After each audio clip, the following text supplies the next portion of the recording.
So I'm going to jump right in. We're at our final closing keynote presentation, and I'm going to be introducing Frank Ostaseski. He is an internationally respected Buddhist teacher and visionary co-founder of the Zen Hospice Project and founder of the Metta Institute. He has lectured at Harvard Medical School, the Mayo Clinic, Google headquarters, and at major spiritual centers around the globe. He is the 2018 recipient of the prestigious Humanities Award from the American Academy of Hospice and Palliative Medicine. His groundbreaking work has been featured on the Bill Moyers PBS series, On Our Own Terms, highlighted on the Oprah Winfrey Show, and honored by His Holiness the Dalai Lama. He is the author of The 5 Invitations, Discovering What Death Can Teach Us About Living Fully, which you can get signed afterwards if you haven't had it picked up a copy already. And please join me in welcoming a great thinker, Frank Ostaseski.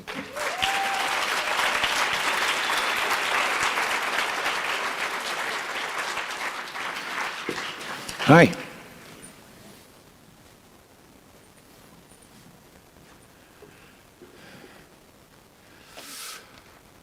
Oh, hi. I know some of you. You know, thank you. Our conference is coming to an end, coming to a close, yeah? And dying folks taught me that when you come close to the end, you should slow down, yeah? You know, at the end, it's not so technical. It's more relational. Yeah? So that's what we have to do here. I was just down the road here in Silicon Valley with a bunch of Silicon Valley mucky mucks a little while back, and I said to them, death is inevitable. And the guy raised his hand right away. And he said, we're working on that. And I said, great, you know, when you get that licked, let me know, you know. I said, suppose we remove the word death from the sentence. And we just started talking about endings. Endings. If you want to know something about what death has to teach, look at the way you meet endings. You know, the ending of a meal, the ending of a day, the end of the exhale. How do you meet endings? I mean, most of us have some patterns, some habits around that, you know. And I don't have any moral judgments about how we're supposed to meet endings. I'm just curious to know, how do you meet them?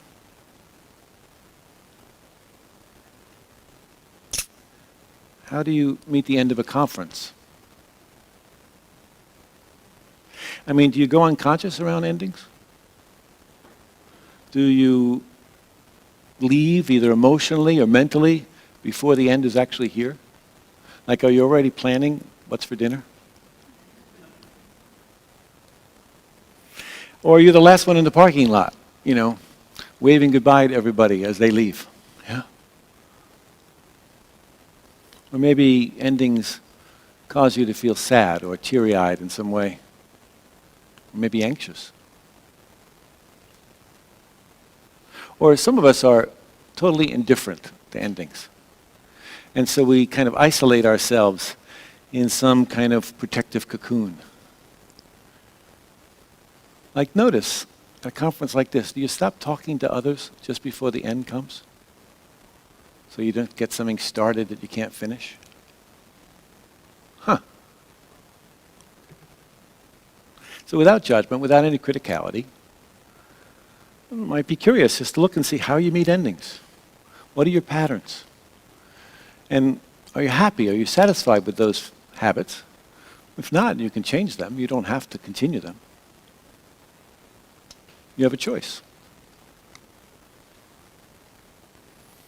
So ask yourself a couple of questions, you know.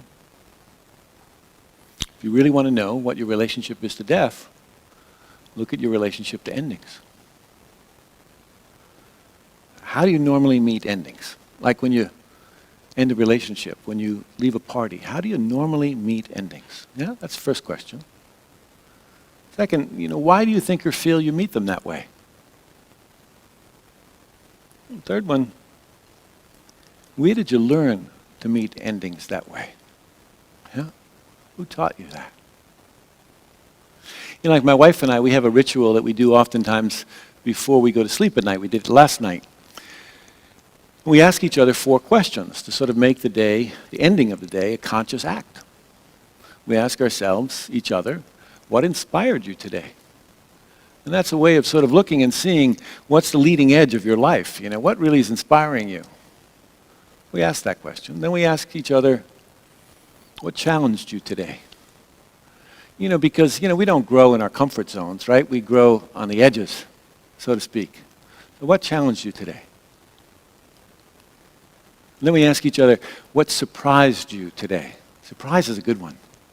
Surprise lets you know where you're hanging on too tightly. Yeah? Like, I can play peekaboo with my granddaughter 10,000 times. Every time she's surprised. Every time. Without fail. Yeah? Now you throw an adult a surprise party, and somebody will say, who's responsible for this? Yeah? Yeah. So surprise helps us to know where we might be holding on a little too tightly. And then we ask each other, what did you learn about love today? What did you learn about love today? Those 4 questions, by the way, come from an old dear friend of mine, Angelos Arion, who died a few years ago, a member of my faculty, dear friend. Now, as we sort of think about endings here in the today, I want to just share with you a couple of things. One is that I've sat on the bedside with a couple of thousand people over the last 3 or 4 decades. And one of the things they taught me was, don't wait. Don't wait. I mean, to imagine at the time of your dying that you're going to have the physical strength, the emotional stability, the mental clarity to do the work of a lifetime is a kind of ridiculous gamble. Yeah? I don't advise you to take that bet. Don't wait. Dying folks taught me that. One day I was at the hospice and I was washing the back of one of our patients, Joe, and as I was washing his back, he turned over his shoulder and he said to me, Frank, I never thought it would be like this. And I said, well, what did you think? I said, what? And he said, dying. And I said, what did you think it would be like? And he said, I never thought about it. And you see, in that moment, that was a greater cause of his suffering than his terminal lung cancer. He'd been caught by surprise by death, you see? And by the way, just because we work in hospice or palliative care, don't assume that inoculates you from being taken by surprise.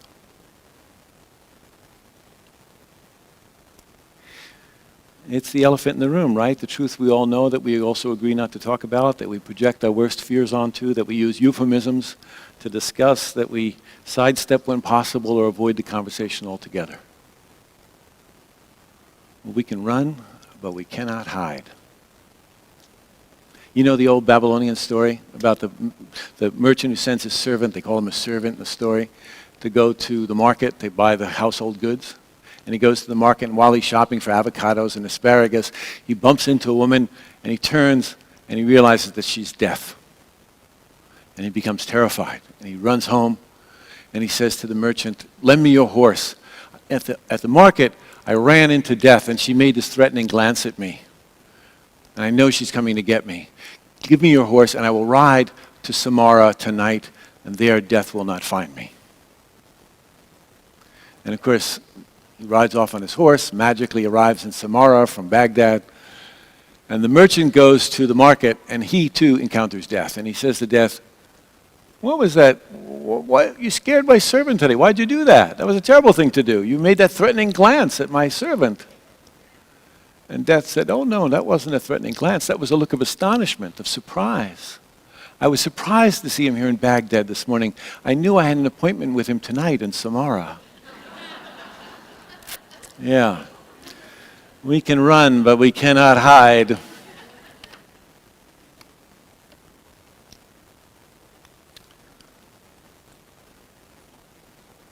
Over the last 30 or so years, I've sat on the precipice of death with a lot of folks, and some of those folks came to their death full of disappointment. And others blossomed and opened and found the forgiveness and the kindness and the love that they wanted their whole life, you know.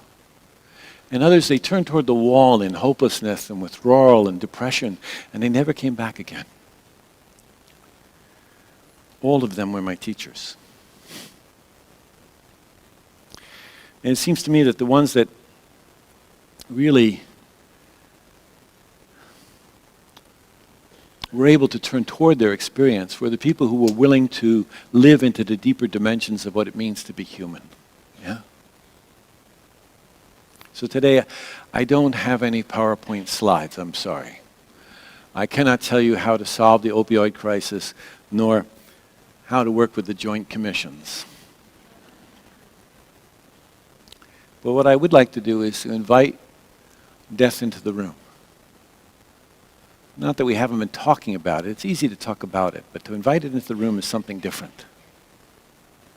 To sit down with it, have a cup of tea, get to know it really well, you know? I think we can learn a lot about living fully by getting comfortable sitting with death. That's the secret teacher, hiding in plain sight. And she shows us really what matters most. And the really good news is that we don't have to wait until the end of our lives to learn the wisdom that death has to teach us. You know, in Zen we say,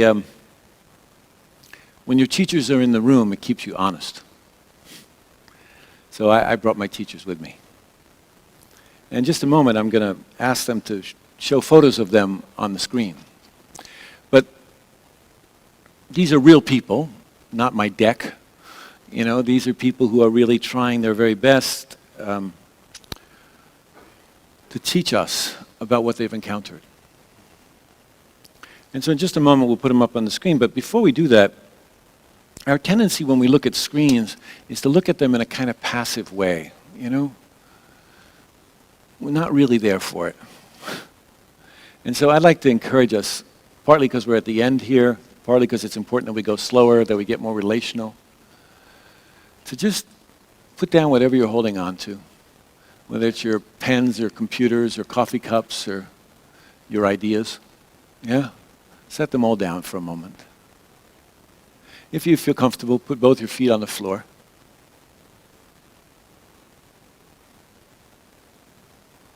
And if it seems all right to you, you can let your eyes close or let them be open slightly.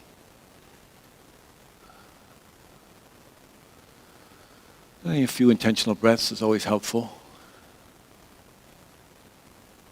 And then open all the doors and windows of your senses. The sense of smell, of taste, of touch, of hearing and seeing. The doors of perception.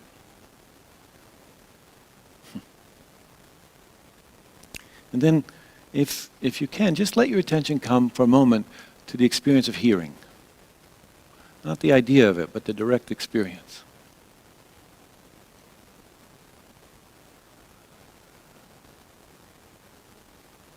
Where the sound of my voice, the other sounds in the room, those outside the room.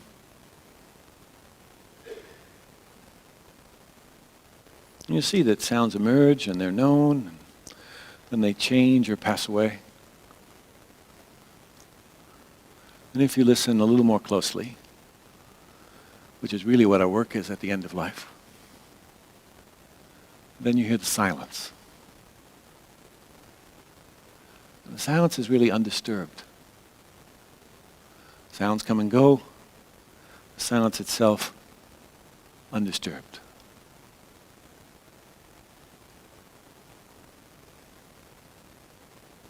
See if you can get a sense of that silence yourself. How big is it? Is it just in your head? Is it just at your table? Is it just in the room? How much space is there? Are there any boundaries to the silence?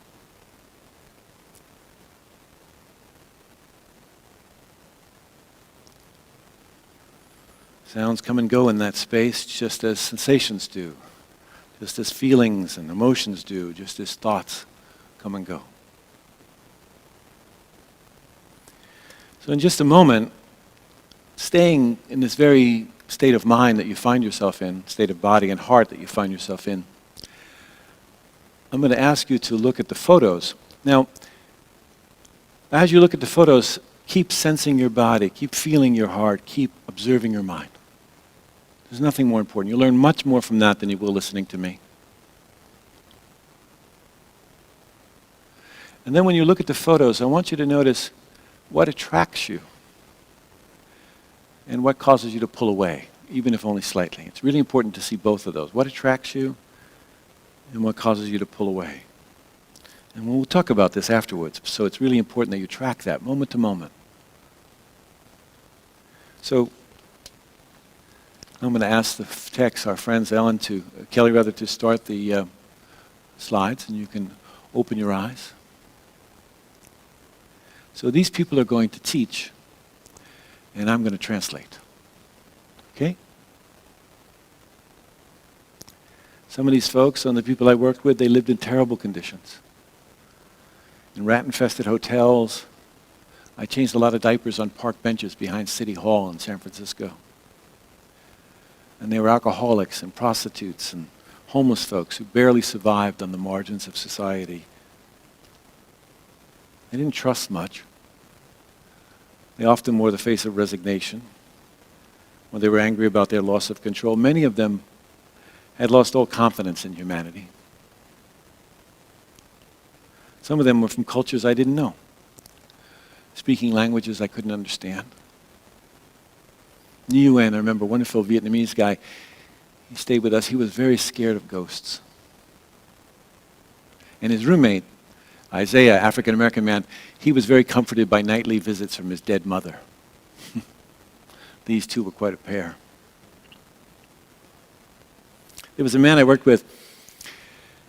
He was a hemophiliac, and he had contracted the HIV virus from a blood transfusion.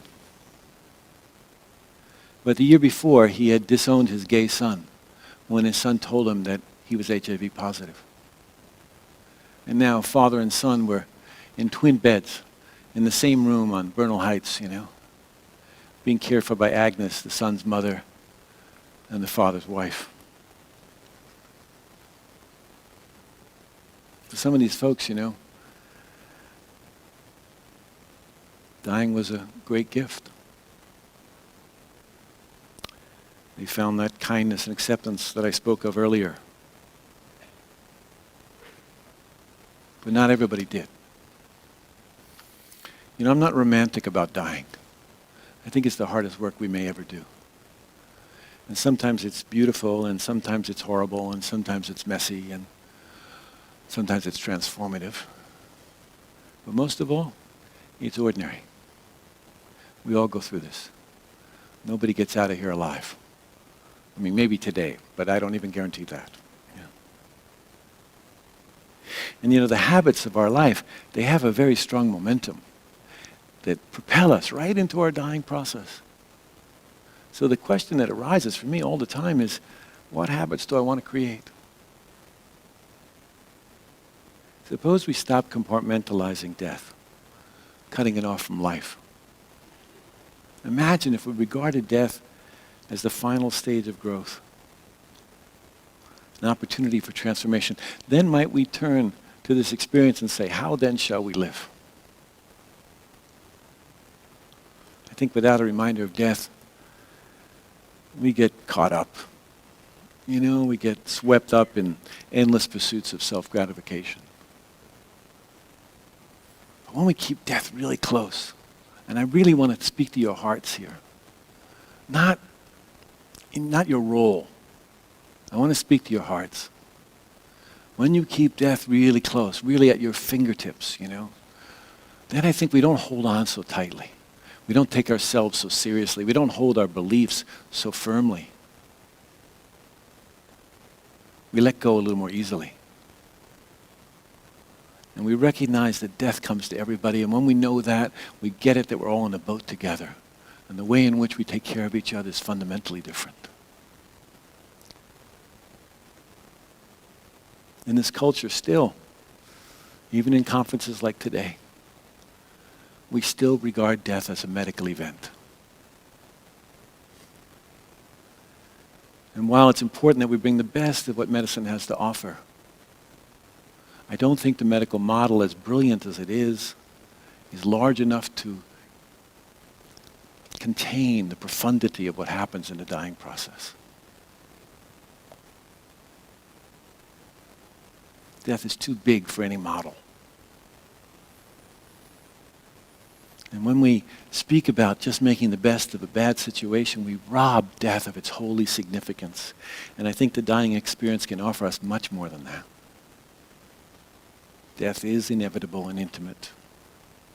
And ordinary people, people like you and me, regularly come to the end of their lives and emerge as something larger than the small, separate self they've taken themselves to be. It's not a fairy tale ending. It regularly occurs for lots of people in the final months, days, weeks, sometimes minutes of life. Too late, you might say, and I would agree. It's too late to do it in the final moments of life, but here's the thing. If that opportunity exists then, well, it exists now. And we don't have to wait until then. And we don't have to tell people that that's when it's going to happen. It can happen now. We can harness the awareness of death to appreciate the fact that we're alive, to encourage self-exploration, to clarify our values. You know, what becomes so clear, right, when we're sitting at the bedside of someone who's dying, is that fragility and impermanence are in the very nature of life. It's always coming together and falling apart. And not just at the time of death. And we can hold it all with love and compassion. I think when we come into contact with just how precarious this life is, and we let that into our bones, not just into our charts, I think that we understand just how precious it is then. And then we don't want to waste a minute, you know. So I think don't wait. That's the things people have told me. Don't wait is a kind of pathway to fulfillment, an antidote to regret.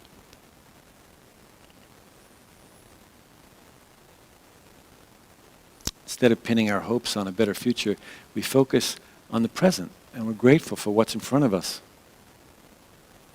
How many of you think death will come later?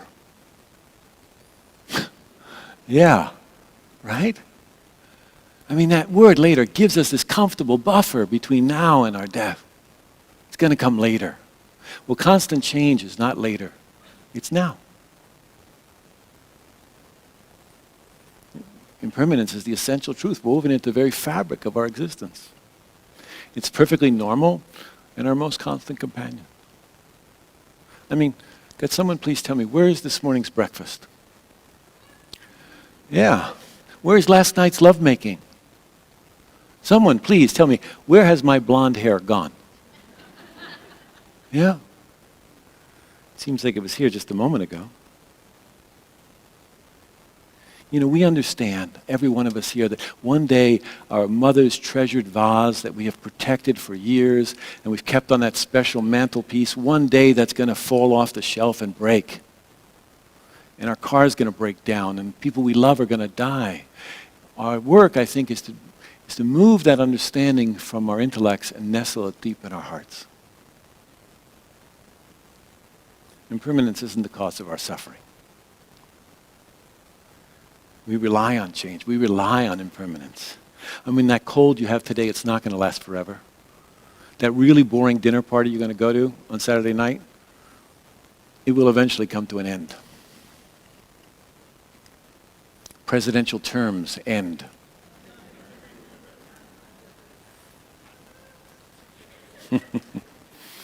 Impermanence is humbling, isn't it? I mean, it's absolutely certain, and yet the way in which it'll manifest is completely unpredictable. It's funny, you know, we all pretty much agree that life is constant flux, right? Constant change. Relationships come and go, seasons come and go. Everything changes except me. I'm the one thing moving through life that doesn't change. I mean, sometimes I see friends I haven't seen for a while and they say, "Oh, Frank, it's great to see you. You haven't changed a bit." And I'm really insulted, you know? We are nothing but constant change. And yet we pull ourselves out of the stream of change, out of the stream of impermanence, and we wonder why we feel separate. We are not the social worker, we are not the nurse, we are not the administrator, we're not even the person listening to this talk, at least not in the way that we imagined. We're flux. We are at once here and disappearing. You know, last year in this very week, I was in Japan teaching. And while I was there, it was cherry blossom season, the height of cherry blossom season. And they're beautiful, delicate blossoms that last for 1 week. And the Japanese chase them all over Japan. It's beautiful. I teach up in Idaho and on the border of Canada, and I stay in this little cabin, and outside the cabin where I teach, there are these little tiny blue flax flowers that last for a single day. Single day. Tell me, why are those flowers so much more magnificent than plastic ones? I mean, plastic ones last forever, right? I mean, isn't it the fragility, their fragility, the brevity of their lives that invites us into wonder and gratitude?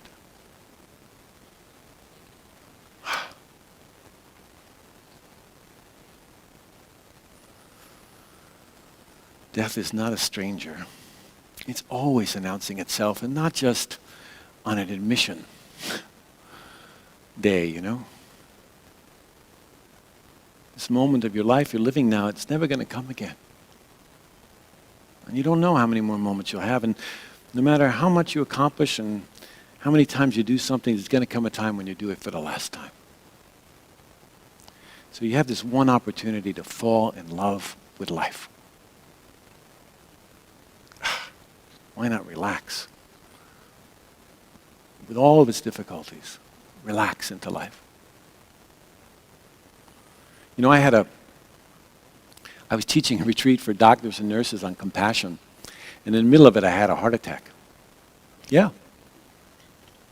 I denied it 3 times like Peter denied Christ, you know. It's true. Anyway, it resulted in triple bypass surgery. Big deal, you know, they crack open your chest and pull it apart, and it's pretty invasive. And all the ways I thought of myself got challenged. And I felt depressed and helpless and didn't think I'd be able to do my work anymore. Recovery took many months, you know, and then I had to go back in. The grafts had failed. I had to go back and do it all over again. And while I was recovering, a very famous Tibetan teacher, I won't say who, he called me up, and this particular teacher had trouble with his heart, and so I thought, he's going to know how to help me to do this. He's going to help me do this. He's going to show me, give me some esoteric practice that will tell me, how do I step through this madness, the beauty, the horror of it all. And I said, how'd you do it? And he said, after a long pause, I think it's good to have a heart. And he said, if you have a heart, well, you should expect it will have problems. And then he told me to rest, and he hung up. That was it. No esoteric practice, no great solution. But afterwards I thought, you know, he's right, you know.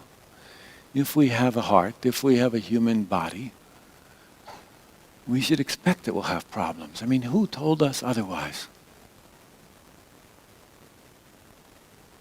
We can make those signs that say, crawl with a line with the word pain and a line going through it, but that doesn't mean it's going to take away all suffering.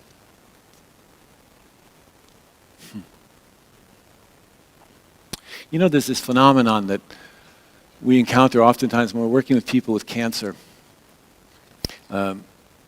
particularly after the initial shock of the diagnosis is passed. A friend of mine called it a secret gratitude.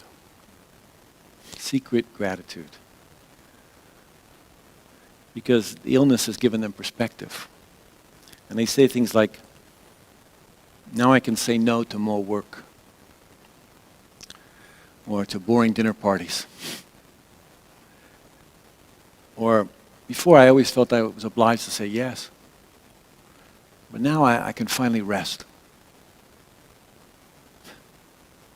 And a woman that we took care of at the hospice. She was this really tough 86-year-old Russian Jewish lady. She was tough as nails, the kind of person I like working with. And the night she was dying, they called me, and I went into her room, as I always did when patients were dying. And I found my way into the room, and I sat in the corner. That's my way. I don't go right up and sit at the bedside, because I want to sit there and see, is anything really needed before I jump in to help? There on the bed was Adele, with her feet sort of dangling off the bed and in her nightdress. And a really great home attendant, home health aide was with her. And while I was sitting there, I was watching Adele breathe with great difficulty. Every in-breath a struggle, every out-breath a struggle. And this despite all the correct interventions. All the right oxygen and morphine was on board. But there's a labor to dying, just like there's a labor to getting born. It's not wrong. And Pat turned to her and she said, Adele, you don't have to be frightened. I'm right here with you. And Adele looked at her and she said, honey, if this was happening to you, you'd be frightened. So I stayed in the corner. Yeah. And a little while later, Pat said to her, you look a little cold. Would you like a blanket or a shawl around your shoulders? And Adele said, of course I'm cold. I'm almost dead. I mean, I hope I have half of the tenacity of this woman, when I'm dying. So I noticed two things. One is I noticed that she didn't want any nonsense. She didn't want to talk about tunnels of light. She wanted the real relationship, authentic, real person sitting there. And the other was that there was struggle. There was a labor.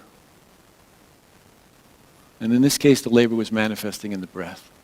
So I pulled up my chair close to her, and we'd known each other for a few months, so I could be pretty straight with her. And I said, Adele, would you like to struggle a little less? And she said, yes. And I said, okay, I noticed there, right at the end of the exhale, there was this little pause. Just before the next inhale. I wonder if you could put your attention there for a moment. Now, this is an 86-year-old Russian Jewish lady who's come off the streets. She doesn't care beans about Buddhism or meditation or any of these things. But she's highly motivated in this moment to be free of suffering. And that's what gets most people to turn toward an inner life. So I said, I'll do it with you, come on. So she would breathe in, I would breathe in, and she would breathe out, I would breathe out. I didn't teach her how to breathe, I didn't guide her. We just were breathing together. Once in a while, I'd remind her about the gap. And as you could see her tension come there. And as it did, you could see the fear that had characterized her face just drain away. And after a while, she said, Frank, I'm going to rest now. And I said, good idea. And she laid back on her pillow, and a little while later, she died very peacefully. Do we have to die before we can rest in peace? What are we waiting for?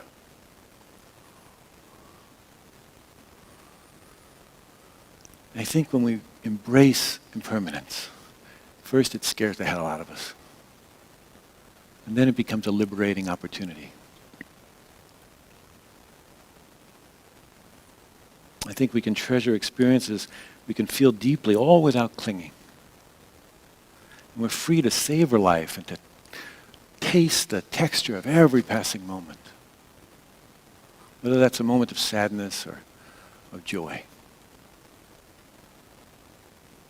When I had my heart attacks, I studied the work of famous people who had had heart attacks. And I looked at how they went through it to get some guidance. And Abe Maslow was one of the people I studied. And Abe, when he had his heart attack, he wrote something beautiful. He said, death and its ever-present possibility makes love, passionate love, more possible. Are we remembering that when we go into the room where someone's dying? Or are we so busy trying to get our chart right? The two most important questions that people ask me when they're dying? It's not about the 5 great regrets. I mean, they talk about that, but the two questions that people ask me regularly or inquire about in themselves are, am I loved? And did I love well? Now, if those are the two most important questions at the end of our life, aren't they the most important questions now? And why wait? Why wait to answer those, to live into those? All our relationships will end in separation. That's the great gift of doing this work, is that we got taught that. People we love will die. The question is, how do we want to care for them now? How do we want to attend to our relationships now? Don't wait. Dying folks taught me that. You know, to be human in this life, at least for me, is more than getting born and getting a good education and a good job and the right partner and going to work and coming back home and going to sleep so you can wake up and do it all over again in the morning. It's an invitation to feel everything. And if dying folks have taught me anything, it's that. To feel everything. To come into direct contact with this strange and beautiful and horrible and sometimes perfectly ordinary thing we call life. It's an opportunity to be conscious of the fact that some of us will make love while others make war. To recognize the truth that there are babies like my granddaughter whose mother kisses a bright future into her cheek every morning. And there are babies like my friend Carolyn whose mother left her in a dumpster when she was born. It's to understand that there's children being shot in our schools. And there are others who are speaking truth to power. That there are kids tonight crying themselves to sleep in Syrian refugee camps, and there are other kids here who are making tents out of couch pillows and bed sheets, in living rooms. There's devastation, there's hopelessness, and there's the passion and holy commitment to create a better life for everyone. There's me speaking and you listening, and the separation between us, and there's the unity we feel almost immediately when we speak of love. Don't wait. Dying folks taught me that.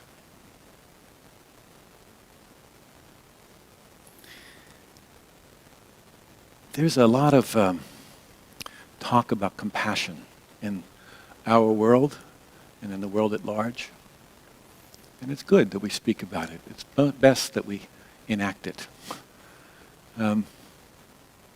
You know, in my tradition,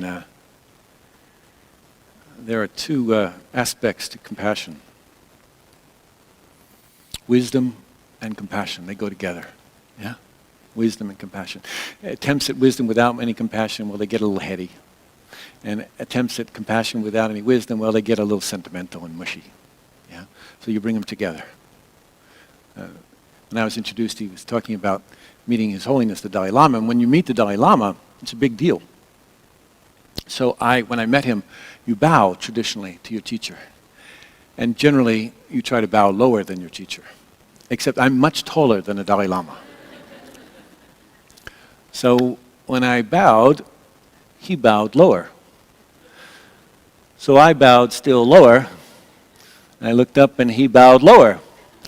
So I bowed as low as I possibly could, hoping he wouldn't go any lower. And I looked up to see if he was going to bow lower.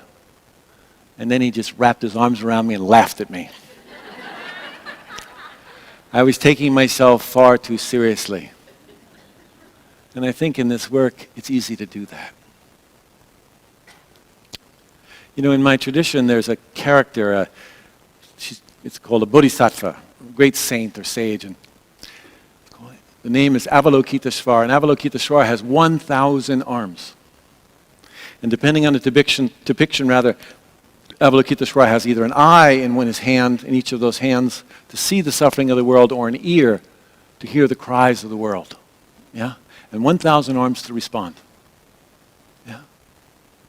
You've seen her in Cost Plus or something. Yeah.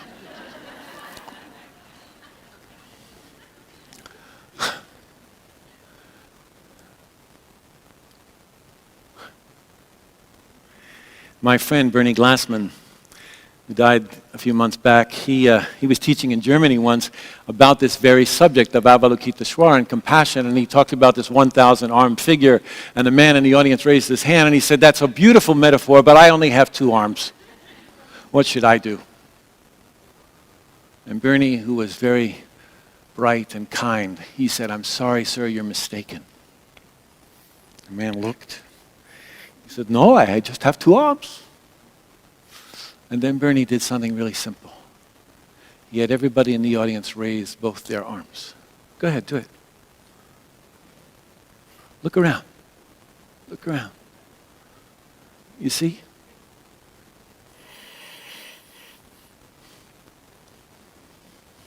We are Avalokiteshvara. We are the 1,000 arms. Do you see? No one else is coming to the rescue. We're it. And when we understand that, we don't have to carry it all on our shoulders anymore. We can know that we do the best we can and then let go. And then somebody else will come along. Some other pair of arms. Yeah? Please try to remember that. Yeah? Thank you very much.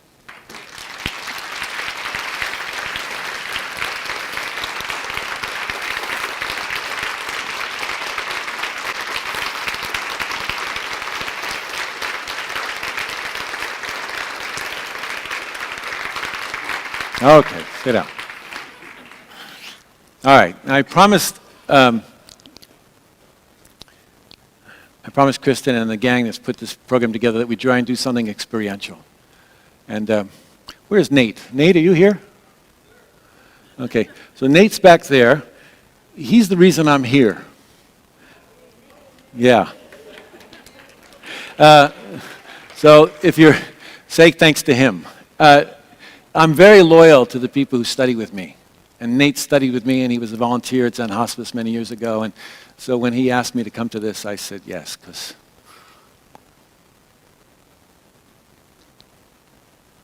I'm loyal to my students.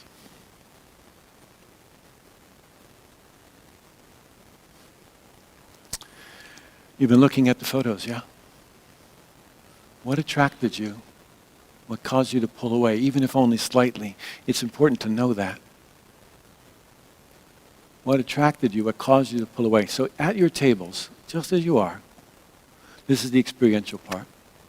I just want you to take a moment, each of you, to say what attracted you and what caused you to pull away. Without a big story. It doesn't need a story. It just needs that. You know, maybe it was one photo. Maybe it was the same photo that attracted you and caused you to pull away. I don't know. Don't be afraid to say the part that caused you to pull away. That's important to acknowledge, okay?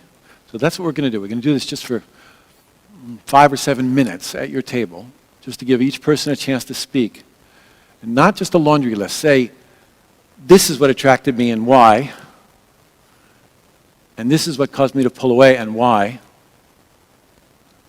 And then let the other person speak, okay? So that not a lot of cross-talk, just we'll take a few minutes just to do that, and then we'll see what we can learn from the group at large, okay? So if you do that right now, I'll wait for you, okay? Go ahead. What attracted you? What caused you to pull away? Even if only slightly. Talk to each other. Kelly, can you put Sono up? Oh, no, actually, wait. I'm going to come back.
Okay, just take a few more minutes, maybe 1 or 2 more minutes.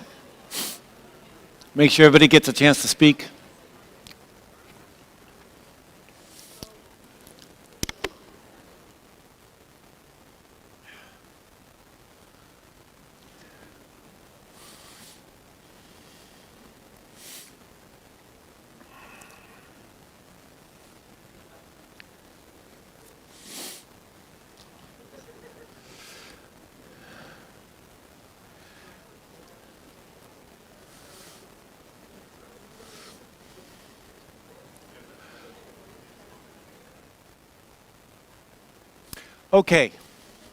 Okay, let's come back.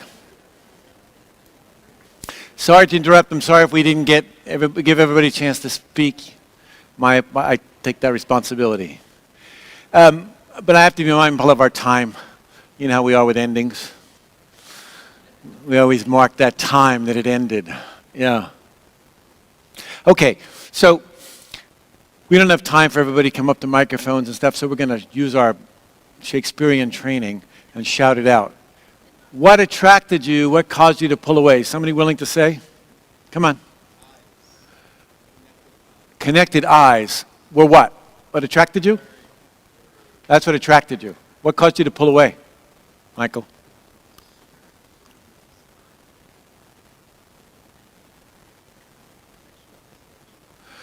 Distractions and contextual isolation, like hospital environments, for example. Yeah, okay. Yeah.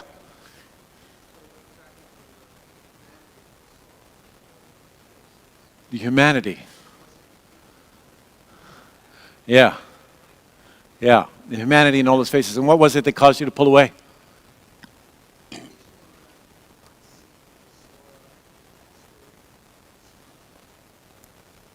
Yeah. Oh, okay. Great.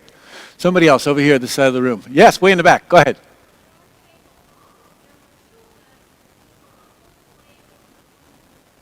Oh, this woman.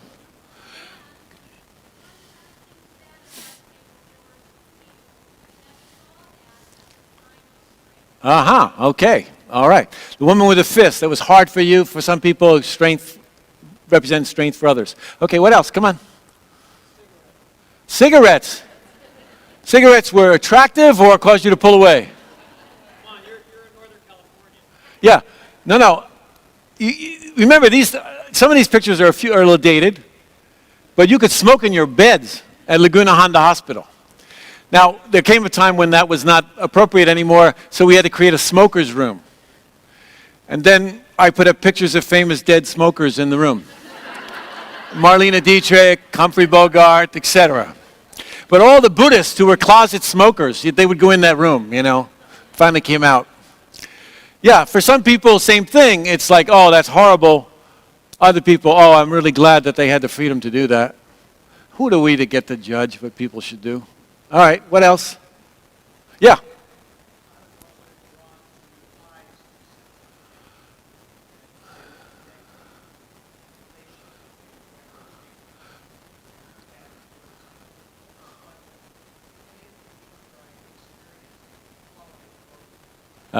Okay. So I like the sense of connection through the eyes.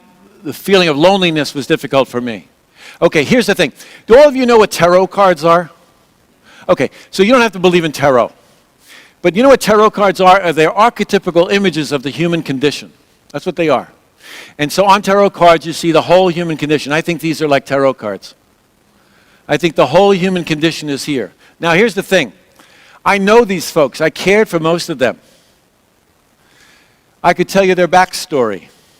You don't know them, so what are you seeing? You're right. We're seeing our own hopes and fears. This is what I want, this is what I don't want. I want connection, I don't want loneliness. I want eyes of the soul to look at me, but I don't want all that contextual stuff. Yeah? When we see ourselves and the people we serve, and we see them in us, the way in which we care for them is fundamentally different. And I'm not speaking here about some kind of merge, transference, entanglement. I'm speaking about seeing our common humanity in each other. And it's important that you see your mother in them, that you see your grandmother in them. You will care for them differently. Yeah? Hey, Kelly, put up those other photos, would you?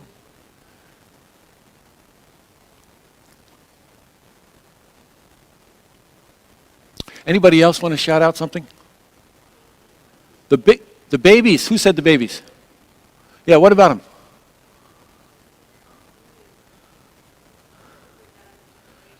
Yeah. Yeah. Beautiful. Bringing babies in and this juxtaposition of life ending and life beginning. You know, in our hospice, that one of the things we had was we used to have a program for kids, homeless kids, in the downstairs of our hospice, so that sound of laughter came up through the floorboards. And also we gave a place where people needed a place to stay. They could be there. Who's the back table? Remember the one with the fist? Yeah. Her name is Sono, S-O-N-O, Sono.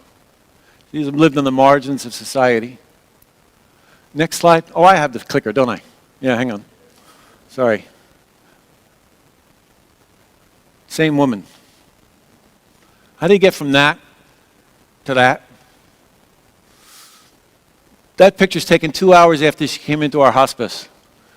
That picture's taken 2 hours after she died. Well, wait. How do you move from that to that? I think you give people an opportunity to reflect on their lives, not just to answer your questions.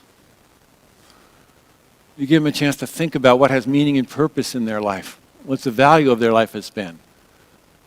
You let them articulate and tell their things. They're not just, where they were born. Life review is a really important part, I think, of our work, but I sometimes think it's too linear. Ask counterintuitive questions. Ask, what's the one thing you wish you could remember about your mother? And someone says, oh, it was her smell. Oh, I wish I could remember the smell of her.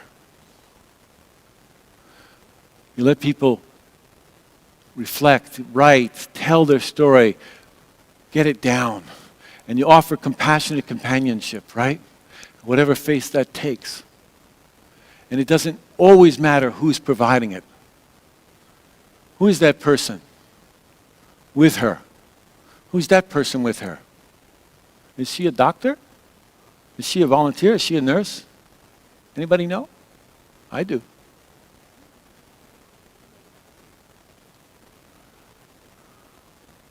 How do you get from there to there? You see that piece of paper? Somebody asked about it?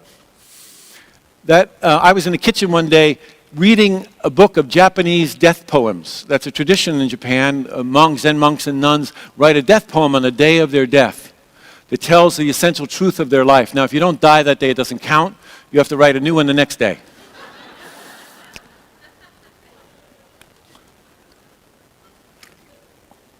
So I was reading this book of death poems, and Sono said to me, what's that? And I told her, and she said, I want to write one of those. I said, you should definitely do it. Good idea. What's the form, she said. I said, oh, don't worry about the form. Just write it.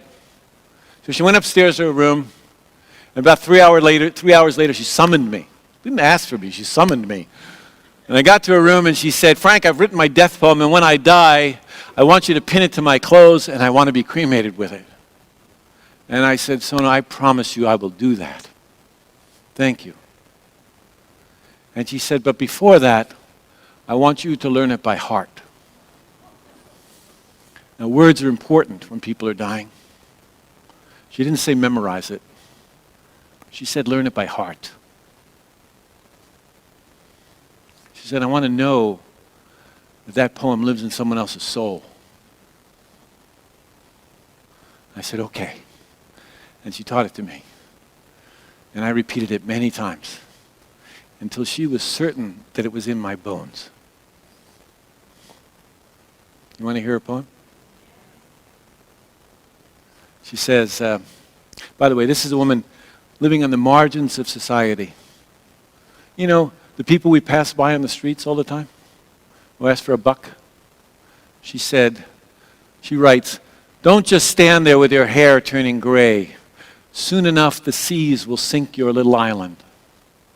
So while there is still the illusion of time, set out for some other shore. No sense packing a bag. You won't be able to lift it into your boat. So give away all of your collections. Take only new seeds and an old stick. Send out some prayers on the wind before you sail. Don't be afraid. Someone knows you're coming. An extra fish has been salted. Don't just stand there with your hair turning gray. Soon enough the seas will sink your little island. So while there's still the illusion of time, that's a great line, set out for some other shore. In other words, practice now. Have the conversation now. No sense packing your bag. You won't be able to lift it into your boat. Is it the second Mercedes that matters more?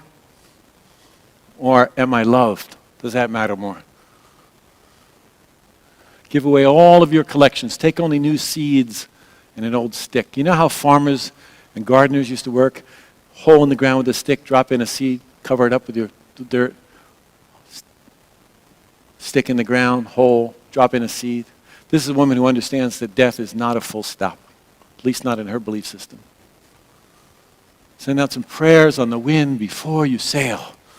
In other words, don't think you can do this alone. This myth that people die alone, let's stop telling each other that. Let's help each other. Don't be afraid. Someone knows you're coming. An extra fish has been salted. Thank you, Sono. Thank you all very much.